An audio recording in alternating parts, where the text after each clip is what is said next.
2018년에 노벨 문학상 수상했던 올가 토카르추크라고 하는 분은 이런 얘기를 했습니다. 인간이 동물을 지옥으로 내모는 순간 온 세상이 지옥으로 변한다 그랬습니다. 이제 근래에 들어서 많은 자연재해들이 그렇게 다가오고 있습니다. 네. 지진도 그렇고 태풍도 그렇지만은 이제 이 홍수, 코로나19 이런 것들이 전 지구적으로 많은 사람들에게 위협을 가하는 요인이 되었는데, 과거에는 우리가 위협을 당할 때 직접적인 인간이 인간의 생명을 위협하는 이 직접적인 위협이 많아서 또 살인이나 전쟁이 일어나곤 했지만, 지금은 간접적인 위험입니다. 인간이 자연을 파괴하고 결국 그 자연이 인간을 파괴하게 되는 이런 간접적인 위험에 모두 다 노출되어 있는 그런 상황인데, 이것은 어느 한 지역의 문제가 아니라 이제 전 지구적으로 당하는 어려움입니다. 자원 고갈, 대기 오염, 수질 오염, 오존층 파괴, 온실가스 배출, 지구 온난화, 이런 것들로 점점 지구는 종말의 때에 가까워오고 있습니다. 이것은 다른 게 아니라 인간들이 만든 위기예요. 우리의 문명이 만들어낸 위기입니다. 그동안 더 풍요롭게, 더 잘 살고, 더 많은 것을 개발하고 누리려다 보니까 이제 자연도 한계가 와서 더 이상 견뎌낼 수가 없는 것입니다. 자연은 원래 이 자정 능력이 있어요.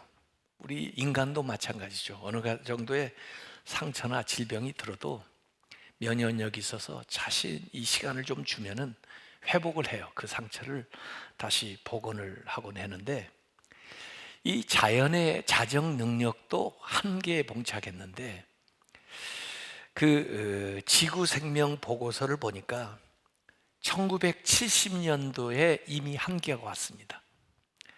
1970년도 이전에는 어느 정도 자연을 훼손을 해도 시간만 주면은 다시 복원을 하곤 했는데, 1970년도부터는 훼손하는 속도와 양이 더 커지면서 이제 자연이 회복 불가능한 그런 상황으로 빠져들은 지 벌써 50년이 지나고 있는 것입니다.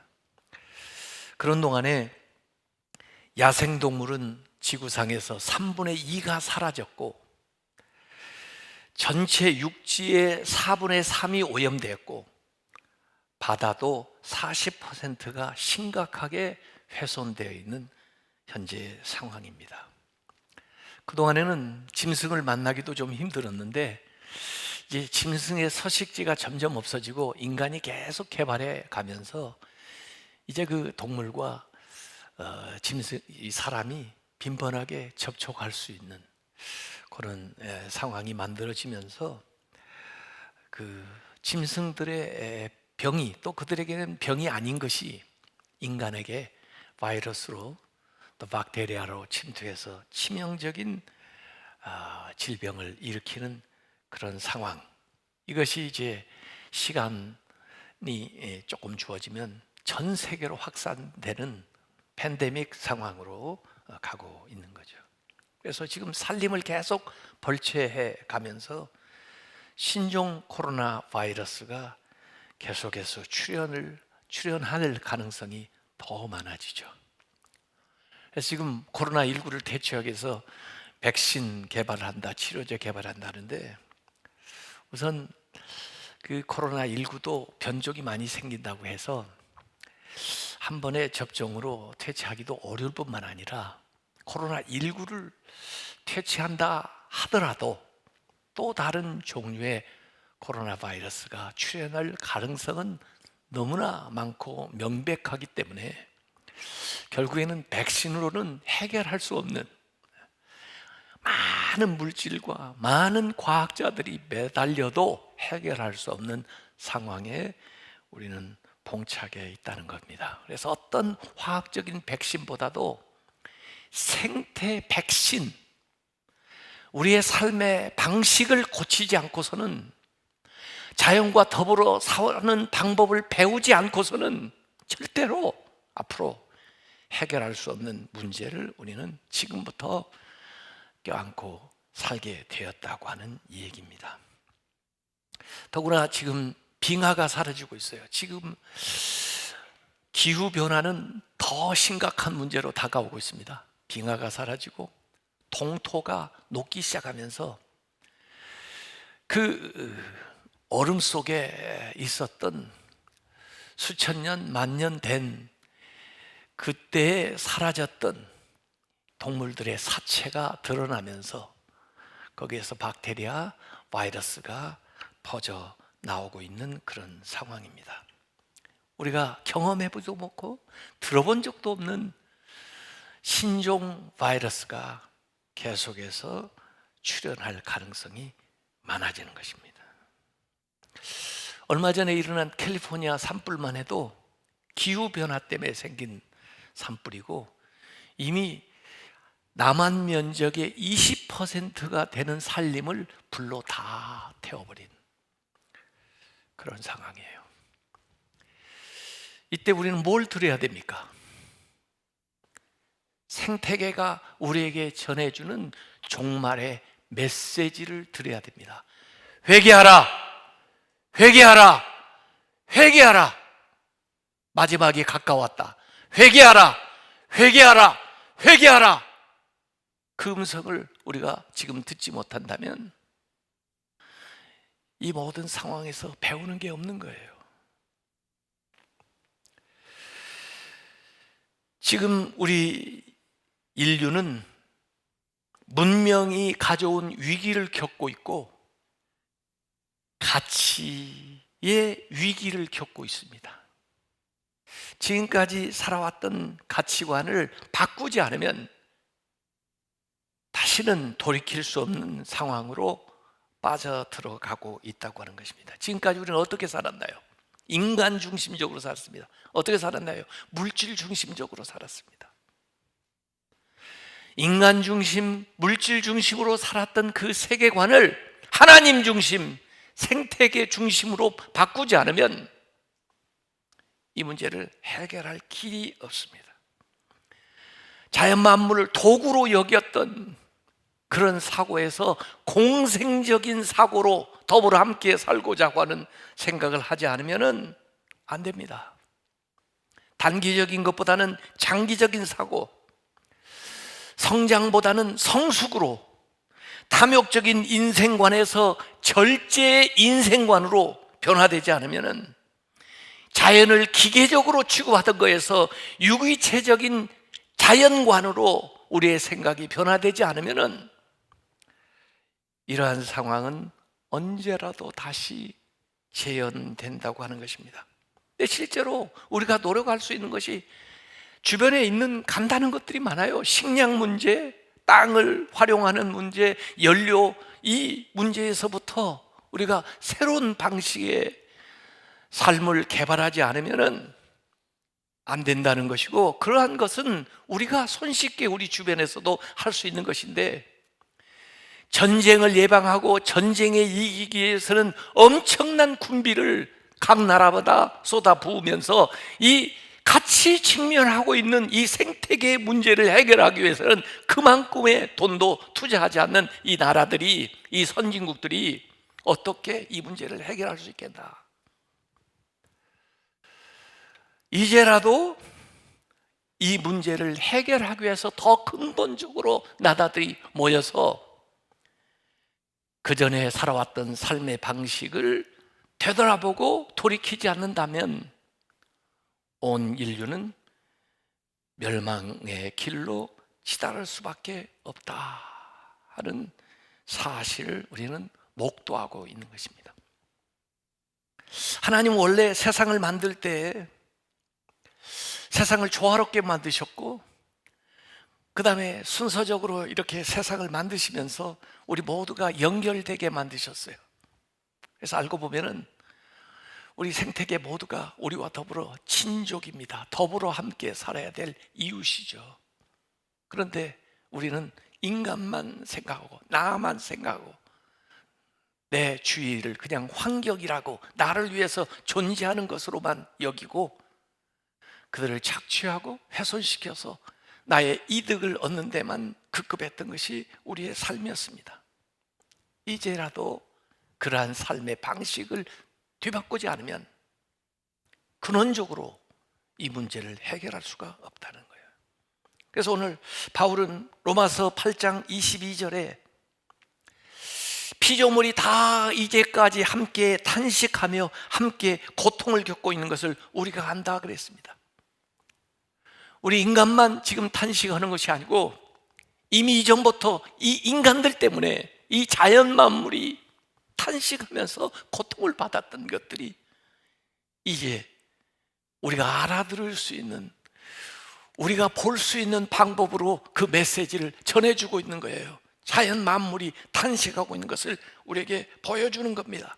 마치 이스라엘이 애굽에서 하나님 앞에 구원해 달라고 하소연을 하는 것처럼 이 피조물들이 하나님 앞에 탄식하면서 구원을 열망한다는 것입니다. 로마서 8장 19절에도 피조물이 고대하는 바는 하나님의 아들들이 나타나는 것이니, 이 피조물들은 우리와 더불어 함께 구원을 받아야 될 구원의 파트너라는 것이에요. 우리 인간들이 하나님 앞에 정말 온전히 구원되는 때를 이 피조물들도 같이 기다린다는 거예요. 그 구원에 참여하기 위해서.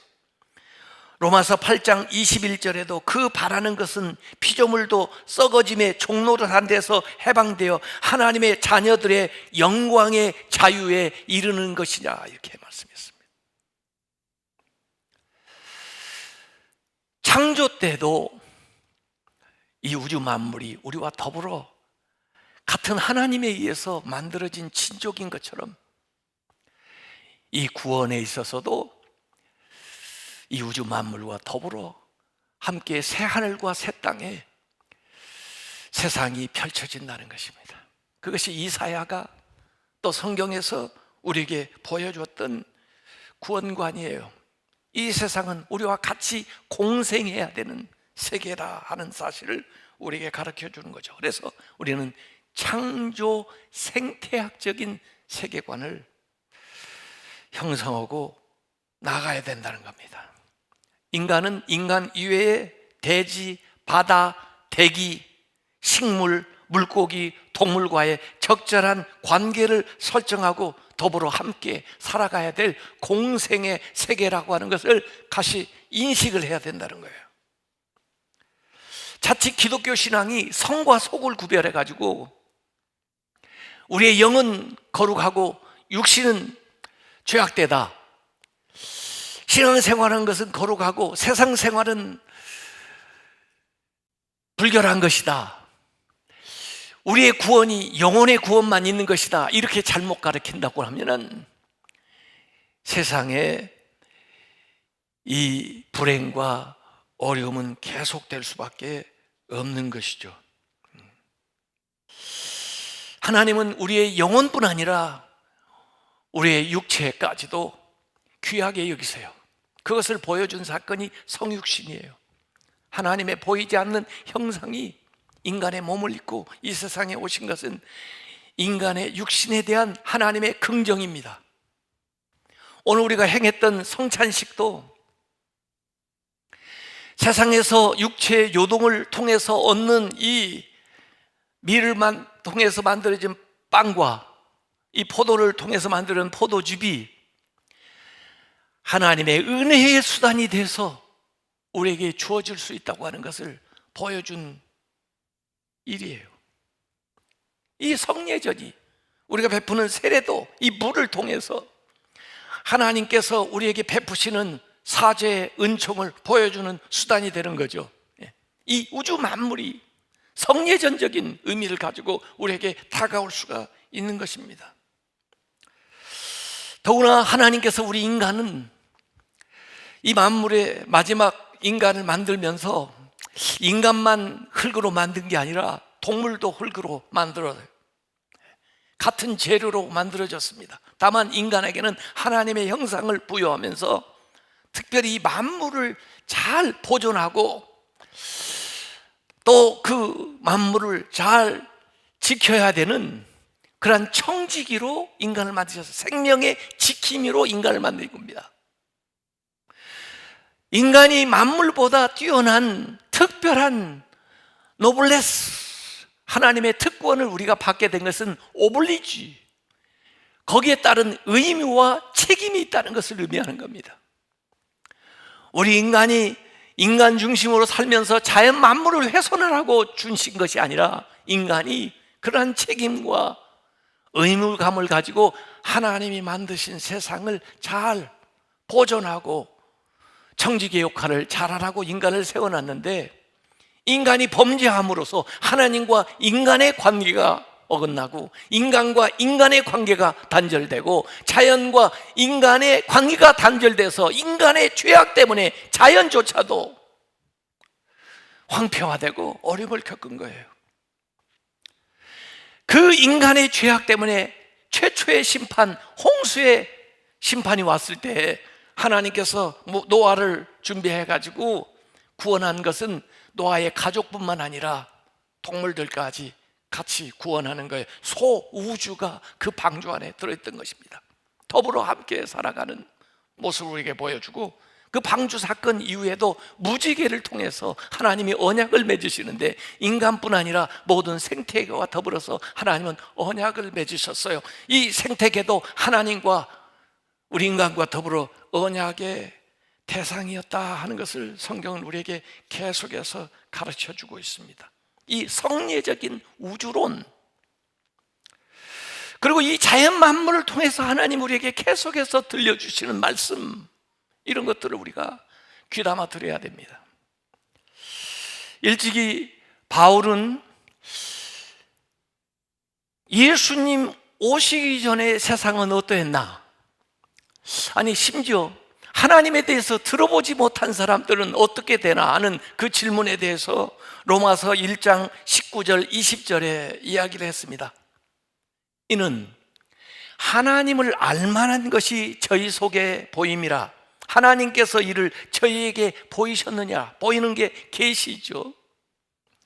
창세로부터 그의 보이지 않는 것들, 하나님 곧 그의 영원하신 하나님의 능력, 또 신성이 그 만드신 만물, 그 자연에 분명히 보여 알게 되나니. 하나님을 드러내는데 예수님 오시기 전에 이 우주 만물 자연을 통해서 하나님을 알만한 것을 보여주셨다는 겁니다. 그것이 자연 계시예요. 예수 그리스도를 통해서, 그리고 이 말씀을 통해서 우리에게 주시는 것이 특별 계시예요. 자연 계시를 통해서 우리가 잘 알아듣지 못하니까 이 특별 계시를 통해서 우리에게 주신 것이지만은 그 이전에 더 보편적으로 모든 인류에게 주어진 것은 자연을 통해서 하나님을 미루어 알고 하나님의 음성을 듣고 하나님과 더불어 함께 살아가라는 거죠. 가톨릭은 이 자연 계시 사상이 우리 개신교보다 더 강하지만은 우리 개신교도 그 자연 계시에 대한 생각을 해야 되는 시점에 와 있다 이런 겁니다. 하나님의 초월성만 얘기하는 것이 아니라 하나님 우리 안에 내재하실 뿐만 아니라 이 만물 가운데 내재하고 계시는, 아니 이 우주가 어찌 보면 하나님의 몸이라고 하는 생각을 우리가 하고 살아야 될 시점에 놓여 있다는 겁니다.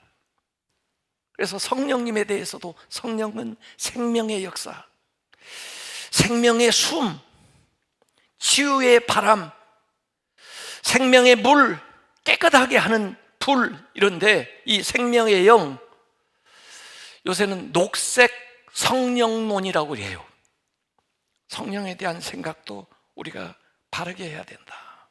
그래서 이전에 인간 중심의 사고에서 하나님 중심, 생명 중심, 우주 중심으로 패러다임을 전환해야만 이 문명의 위기를 타개해 나갈 수 있다는 것입니다.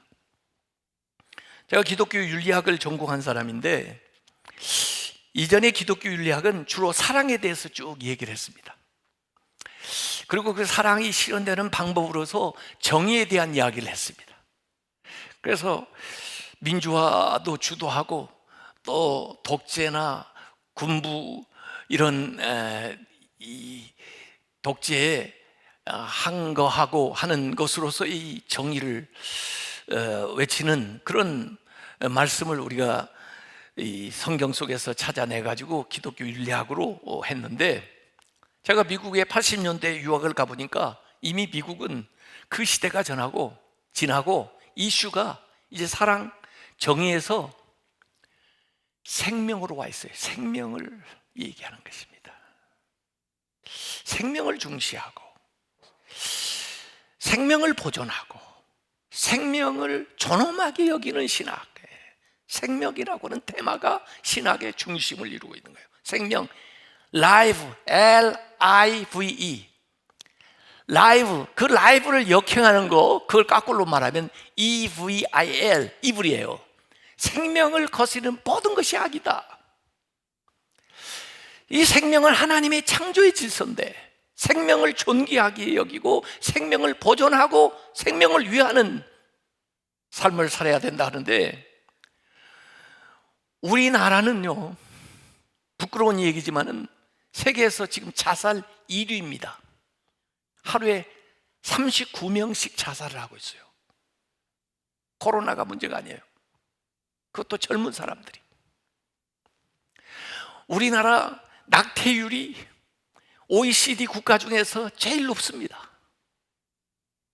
생명을 존중하는 문화가 아니에요. 그래서 우리는 세월호 사건 이후에 교회에서 생명운동을 했던 겁니다. 매월 생명운동, 지금도 생명운동을, 생명을 살리는 운동을 해야 된다. 기독교의 복음은 생명을 살리는 것이다. 생명에 역행하는 것이 죄입니다.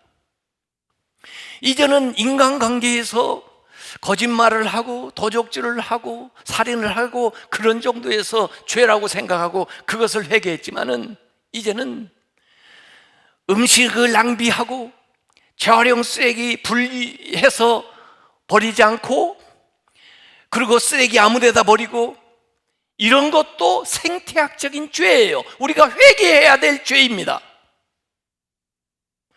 이전에는 덕목을 얘기할 때 사랑하고 인내하고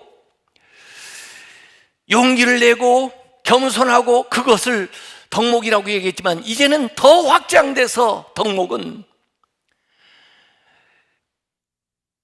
단순한 삶을 살고 적게 소비하고, 그리고 자연 만물을 돌보고 동물들도 잘 돌보고 식물들과 더불어 함께 살아가는 그런 삶의 자세가 갖추어져야 덕이 있는 사람이 되는 거죠.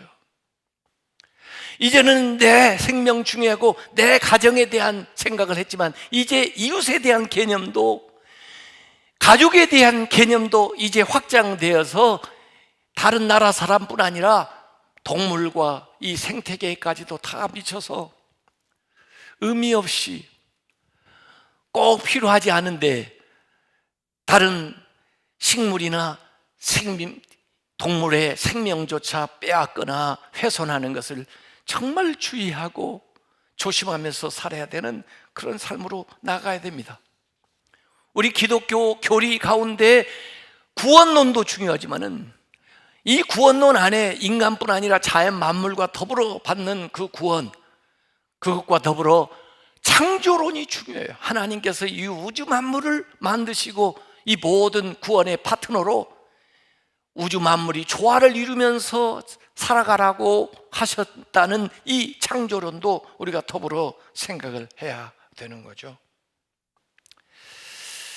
그래서 구원은 우리의 죄로 말미암아 예수 그리스도께서 십자가에 못 박혀 돌아가심으로 피 흘려 주심으로써 주신 그 적색 은총이지만은, 그 적색 은총과 더불어서 창조 때 이미 우리에게 주신 녹색 은총을 회복해야 건강한 삶을 살아갈 수 있고 우리가 지속 가능한 지구를 만들어 갈 수 있다. 그 일에 믿는 사람들이 앞장서서 이 생명운동을 일으켜야 된다 하는 것이 제가 이 얘기하고자 하는 이야기의 요체입니다. 저는 이번 연휴 기간에 그 데이비드 브룩스가 쓴 두 번째 산, 한 600페이지 정도 되는 책인데 저하고 생각이 좀 비슷하기 때문에 빨리 읽어봤어요. 그분이 옛날에 보보스라는 책을 아주 탁월하게 잘 썼고 인간의 품격이라는 책도 썼는데 이번 책을 보니까 첫 번째 산을 대부분 사람들이 다 오르려고 가는데 이 첫 번째 산은 개인주의적이에요. 경쟁적이에요. 그리고 뭔가 성취, 또 야망, 성공을 위해서 달려갑니다. 어떤 사람은 다행히 그 산에 정복해서 올라간 사람도 있지만 대부분의 사람들은 올라가다가 좌절하거나 또 골짜기로 미끄러지거나 그런 삶을 사는데 이 첫 번째 산만 있는 것이 아니고 두 번째 산이 있다는 거예요.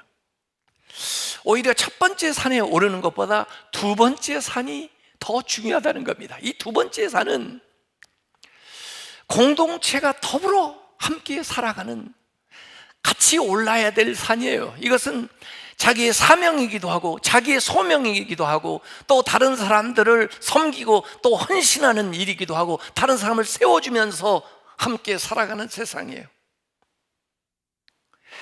첫 번째 산에서는 사람들이 행복을 얻으려고 하지만은 이 두 번째 산에서 얻을 수 있는 것은 기쁨이에요. 기쁨. 남에게 베풀면서도 기뻐요. 남을 세워주면서 기뻐요. 더불어 함께 살아가면서 기뻐요. 그 공동체 생활의 모델을 결혼, 직업, 신앙생활, 공동체 뭐 이런 것으로 그가 설명을 해놨는데 어찌 보면 이 사람이 저널리스트인데 제가 보니까 이 신학자가 해야 될 이 얘기, 목사가 해야 될 이 얘기를 해놓고 있는 것 같아요. 근데 딱 한 가지 아쉬운 게 있어요. 그게 뭐냐면 생태계에 대한 이야기를 안 했더라고요. 사실 다른 타인들, 다른 나라에 있는 사람들과도 더불어 함께 살아야 되지만 이제는 자연 만물이 우리의 이웃이고 우리의 가족이에요. 우리가 그들과 더불어 함께 돌보면서 살아가야 되고 그들과 더불어서 하나님의 구원을 받아야 될 파트너라고요. 그러면 오늘 우리의 삶을 어떻게 살아야 될 건가? 이제는 양을 추구하고 살았지만 이제는 그 양보다도 질이 더 중요하고 이제는 많은 것을 누리기 위해서 개발하고 성장하고 그렇게 인생을 펼쳐놓고 살았지만은 이제는 정말 하나님 앞에 성숙된 삶의 자세를 가져가면서 우리의 가족이나 교회뿐 아니라 우리의 나라뿐 아니라 다른 나라 온 생태계와 더불어서 함께 살아갈 수 있는 생각을 꿈꾸며 나아가야 우리 모두 다 함께 구원을 받을 수 있다는 거죠. 어찌 보면 이번 코로나19는 거기에 대한 자각을 우리에게 시켜주는 것입니다. 당면한 코로나19를 극복하는 것도 귀하고 화급한 일이겠지만은 더 장기적으로 생각할 때 우리의 삶의 방식, 우리의 생각, 패러다임을 바꾸지 않고서는 이러한 위기를 근원적으로 타개할 수 있는 길이 없다 하는 생각을 하게 되는 거죠. 그 일이 대단한 일이 아니라 오늘 내가 음식을 섭취하는 일에서부터 내가 땅을 관리하는 일에서부터 내가 에너지를 소비하는 일에서부터 우리가 더불어 함께 살아가고자 하는 삶의 방식을 개발할 때 근원적으로 장기적으로 이러한 문제들을 해결할 수 있고 우리의 다음 세대, 우리 자녀들에게 더 나은 세상을 물려줄 수가 있다는 거예요. 그 일에 우리 믿는 사람들이 앞장서시기 바랍니다. 그 일에 힘 있는 나라들이 앞장서서 그 일에 더 생각을 모두고 물질을 모두어서 우리 모두가 같이 살 수 있는 길을 마련해 주시길 바랍니다. 기도하겠습니다. 아버지 하나님, 오늘 자연 생태계가 우리에게 아우성을 치는 이 소리를 저희들이 들으면서도 마음에 깨달음이 없습니다. 우리의 생각을 일깨워 주시고 우리의 잘못됐던 삶의 방식을 고칠 수 있게 해주시고 더불어 함께 공존하고 공생할 수 있는 길로 나아갈 수 있도록 우리 믿는 사람들이 생명운동을 일으키고 그리고 선진국들이 같이 모여서 이 문제를 해결하는 데 저들의 모든 역량을 동원할 수 있도록 하나님께서 역사하여 주시옵소서. 예수님의 이름으로 기도하옵나이다. 아멘.